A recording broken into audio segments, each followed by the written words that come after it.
Fidèle à son regard européen, le Grand Soir 3 débute donc à Bruxelles avec ce débat inédit. Qui vient de se terminer, Louis, entre les 5 candidats à la présidence de la Commission européenne devant le Parlement. Et pour cause, l'hémicycle et donc indirectement les électeurs vont avoir leur mot à dire sur le futur président de la Commission, sur sa vision de l'Europe. Nous rejoignons tout de suite sur place. Il a écouté ce débat attentivement. C'est bien sûr Pascal Verdeau, notre correspondant européen. Bonsoir Pascal, c'est la première fois qu'un tel débat est organisé.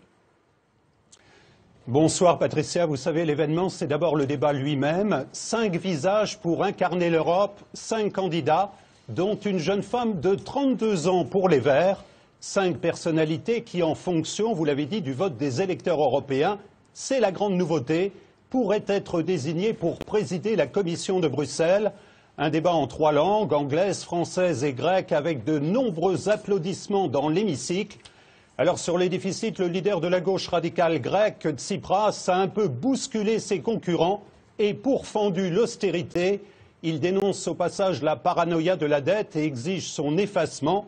Réaction un peu cabrée du libéral Verhofstadt, la classe politique grecque a failli. Enfin, pour les 2 grands favoris, le conservateur Juncker et le socialiste Schulz, qui ont surtout esquivé la confrontation.